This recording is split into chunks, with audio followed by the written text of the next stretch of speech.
오늘 말씀은 출애굽기 2장 1절에서 10절 말씀입니다. 레위 가족 중 한 사람이 가서 레위 여자에게 장가들어 그 여자가 임신하여 아들을 낳으니 그가 잘생긴 것을 보고 석 달 동안 그를 숨겼으나 더 숨길 수 없게 되매 그를 위하여 갈대 상자를 가져다가 역청과 나무진을 칠하고 아기를 거기 담아 나일 강가 갈대 사이에 두고 그의 누이가 어떻게 되는지를 알려고 멀리 섰더니 바로의 딸이 목욕하러 나일강으로 내려오고 시녀들은 나일 강가를 거닐 때에 그가 갈대 사이에 상자를 보고 시녀를 보내어 가져다가 열고 그 아기를 보니 아기가 우는지라 그가 그를 불쌍히 여겨 이르되 이는 히브리 사람의 아기로다. 그의 누이가 바로의 딸에게 이르되 내가 가서 당신을 위하여 히브리 여인 중에서 유모를 불러다가 이 아기에게 젖을 먹게 하리이까. 바로의 딸이 그에게 이르되 가라 하매 그 소녀가 가서 그 아기의 어머니를 불러오니 바로의 딸이 그에게 이르되 이 아기를 데려다가 나를 위하여 젖을 먹이라. 내가 그 삭을 주리라. 여인이 아기를 데려다가 젖을 먹이더니 그 아기가 자라매 바로의 딸에게로 데려가니 그가 그의 아들이 되니라. 그가 그의 이름을 모세라 하여 이르되 이는 내가 그를 물에서 건져내었음이라 하였더라. 여러분, 우리가 지난 시간에는 바로왕 앞에서 꿈을 해석하는 요셉의 이야기를 살펴보았습니다. 요셉은 바로왕의 꿈을 해석하여 애굽의 총리가 되었고 그로 인하여 잃어버린 가족들, 아버지 이스라엘, 형들 모두를 다시 만나게 됩니다. 요셉의 가족들과 이스라엘 사람들은 가뭄에서 벗어나 애굽에서 살게 되었습니다. 하나님의 창조에서 시작되었던 창세기가 요셉의 아버지 이스라엘의 죽음으로 마무리가 됩니다. 그리고 오늘부터는 그 다음 책인 출애굽기로 들어가 보도록 하겠습니다. 요셉의 가족들은 가나안을 벗어나 애굽의 고센 땅에서 살게 되었습니다.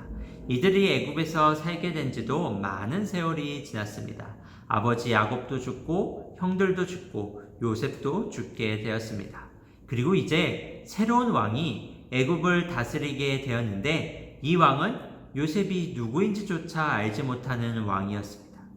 요셉은 죽었지만 애굽에 사는 이스라엘 백성들의 숫자는 점점 더 늘어나기 시작했습니다.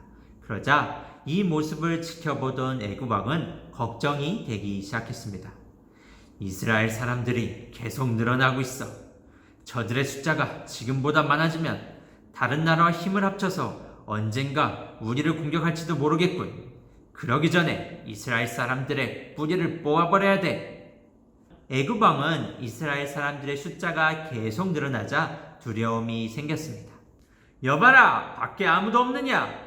라암섯의 성을 쌓는 일과 비돔에 창고를 짓는 일에 이스라엘 사람들을 동원하도록 해라. 그리고 지역마다 감독들을 세워서 이들이 일을 제대로 하는지를 철저히 감시하도록 해라. 애굽 왕은 이스라엘 사람들에게 힘들고 고된 일을 잔뜩 시켜서 이스라엘 사람들을 괴롭히기 시작했습니다. 하지만 그래도 이스라엘 사람들의 숫자는 줄어들지 않고 오히려 늘어만 갔습니다. 이스라엘 사람들에게 지금보다 더 힘든 일을 시켜라. 흙을 나르게 하고 벽돌을 굽게 하고 농사일도 하도록 해라. 그리고 말을 안 듣거나 게으름을 피우는 사람이 있다면 가혹하게 처벌하도록 해라. 고된 일을 시켜도 이스라엘 사람들이 줄지 않고 늘어만 가자 애굽 왕은 이스라엘 백성들을 더 심하게 괴롭혔습니다. 흙을 나르게 하고 벽돌을 굽게 하는 등 쉬지 않고 일을 하게 만들었습니다. 게다가 말을 듣지 않거나 지쳐있는 사람들에게는 온몸에 피몸이 들도록 때리면서 일을 시켰습니다. 애굽 왕의 가혹한 통치는 여기서 멈추지 않았습니다. 애굽 왕은 이스라엘 사람들을 완전히 없애버릴 계획을 세웁니다. 그리고 아이의 출산을 도와주는 히브리 산파들을 불러 명령을 내립니다. 잘 들어라. 이제부터 이스라엘 사람들이 아이를 낳을 때 여자아이가 태어나면 그대로 살려두고 남자아이가 태어나면 모조리 죽이도록 해라. 하지만 애굽 왕의 생각대로 일이 진행되지는 않았습니다. 왜냐하면 히브리 산파들이 남자아이들을 죽이지 않았기 때문입니다. 히브리 산파들은 하나님을 두려워하는 사람들이었습니다. 그래서 이스라엘의 남자아이를 죽이지 않았습니다. 너희는 어찌하여 남자아이들을 죽이지 않고 그대로 살려두었느냐? 히브리 여인들이 워낙 튼튼해서 저희가 도착하기도 전에 아이가 태어났습니다. 그래서 저희들은 남자아이들을 죽일 수가 없었습니다. 이렇게 이스라엘 백성들의 숫자는 점점 더 늘어나게 되었습니다. 하지만 애굽 왕의 탄압은 이전보다 더 가혹해지고 더 악랄해졌습니다. 이스라엘 백성들 가운데 남자로 태어난 아이들은 모조리 나일강에 던져버려라. 여자아이만 남겨두고 남자아이들은 모조리 강에 던져서 전부 없애버려라. 내 명령을 따르지 않으면 그 누구라도 가만두지 않을 것이다. 남자아이를 강물에 던져버리라는 가혹한 명령으로 인하여 애굽 땅에는 이스라엘 백성들의 신음소리와 고통소리로 가득 차게 되었습니다. 이때 레위 사람 가운데 한 사람이 아이를 낳게 됩니다. 레위 사람이 아들을 낳았는데 그 아이를 보니 너무나 잘생기고 용모가 빼어난 아이였습니다. 여러분, 남자아이가 태어나면 어떻게 된다고 했죠? 애굽 왕의 명령으로 아들이 태어나면 무조건 강물에 던져 죽여야 하는 상황이었습니다. 그런데 이 레위 사람이 태어난 아들을 보니 너무 잘생기고 그 용모가 준수하고 빼어나서 도저히 강물에 던질 수가 없었습니다. 그래서 아이를 숨겨놓은 채 3개월간 몰래 아이를 키웠습니다. 하지만 3개월이 지나자 더 이상 아이를 숨길 수가 없었습니다. 아이의 몸은 점점 커지고 울음소리도 커지다 보니 도저히 더 이상은 아이를 숨길 수가 없었습니다. 고민 끝에 갈대 상자 하나를 준비합니다. 그리고 갈대 상자에 역청을 발라 물이 안으로 새어 들어오지 못하도록 만들었습니다. 그리고 그 안에 태어난 아이를 조심스레 눕히고 나일강 갈대 사이로 상자를 흘려보내게 됩니다. 아들을 상자에 담아서 갈대 사이로 흘려보낸 후 이 아이의 누이는 그 자리를 떠나지 못하고 그 상자가 어떻게 되는지 계속 지켜보고 있었습니다. 그때였습니다. 저 상자는 뭐지? 저 상자를 이리로 가지고 오너라. 마침 바로왕의 딸이 나일강에서 목욕을 하기 위해 시녀들과 거닐고 있었습니다. 그러던 중에 갈대 상자를 발견하게 되고 갈대 상자를 가지고 오라고 시녀들에게 명령합니다. 이 아이는 히브리 사람, 이스라엘 사람들의 사내 아이가 아니냐? 상자를 열어본 바로왕의 딸은 깜짝 놀랐습니다. 상자 안에는 너무나 잘생긴 히브리 사람의 남자아이가 들어있었기 때문입니다. 아이를 본 바로왕의 딸은 아이가 너무 가여웠습니다. 이스라엘의 남자아이들은 전부 강물에 빠뜨려 죽여야 했기 때문입니다. 그때 한 히브리 여인이 바로왕의 딸에게 다가와 이렇게 말합니다. 공주님, 제가 공주님을 위하여 히브리 여인 가운데 유모를 찾아서 이 아기에게 젖을 먹이도록 하면 어떨까요? 그 여인은 레위 사람의 딸이자 상자 안의 아이의 누이였습니다. 가라, 어서 가서 이 아이의 유모를 이곳으로 데리고 와라. 그 여인은 서둘러 요게벳을 바로왕의 딸의 앞으로 데리고 왔습니다. 너는 이 아이를 데리고 가서 나를 위하여 이 아이에게 젖을 먹여라. 그러면 내가 그에 따른 대가를 너에게 지불하겠다. 그 여인이 데리고 온 유모는 다름 아닌 이 아이의 어머니 요게벳이었습니다. 이렇게 하여 이 아이는 죽지 않게 되었고 바로왕의 딸의 아들이 되어서 성장하게 됩니다. 이 아이가 나중에 이스라엘 백성들을 애굽에서 구출하게 되는 모세입니다. 모세의 이름의 뜻은 물에서 건져냈다라는 의미를 가지고 있습니다.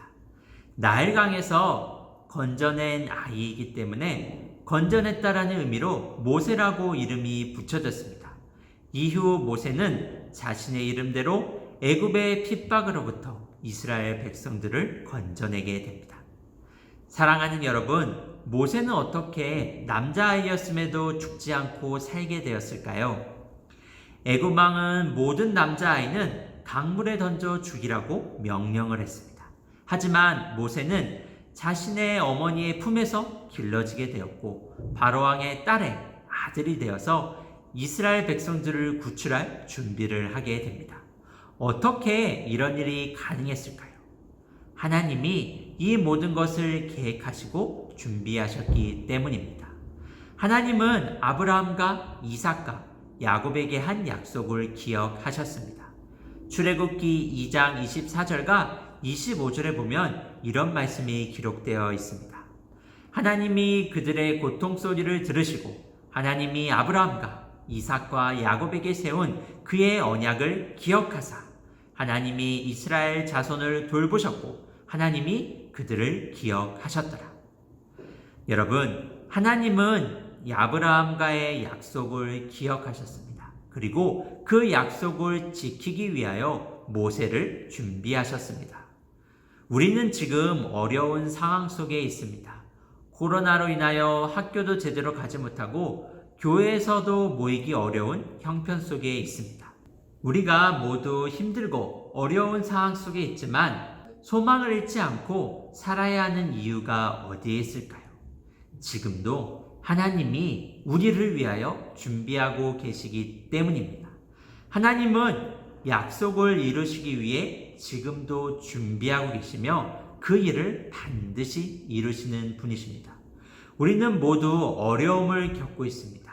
하지만 하나님은 지금도 일하고 계시며 지금도 준비하고 계십니다. 모든 상황 속에서 하나님이 준비하고 계심을 잊지 말고 오늘도 소망으로 살아가는 우리 초등부 여러분이 되기를 바랍니다. 오늘도 퀴즈가 있습니다. 퀴즈의 정답을 맞춰 1, 2학년은 한 문제만, 3, 4, 5, 6학년은 두 문제를 맞춰 저에게 보내주시면 선물을 보내드리도록 하겠습니다. 첫 번째 문제입니다. 갈대 상자 안에 남겨져 죽지 않고 살게 된 남자아이의 이름은 무엇일까요? 이 남자아이의 이름은 무엇인가요? 건져냈다라는 의미를 가진 이 남자의 이름을 말해주시면 됩니다. 두 번째 문제입니다. 애굽 왕이 히브리 산파를 불러 남자아이들을 죽이라고 명령했을 때 히브리 산파들은 남자아이들을 죽이지 않았습니다. 히브리 산파들이 남자아이들을 죽이지 않은 이유가 무엇일까요? 그들이 어떤 사람이었기 때문에 남자아이들을 죽이지 않았을까요? 이 정답을 적어주시면 되겠습니다.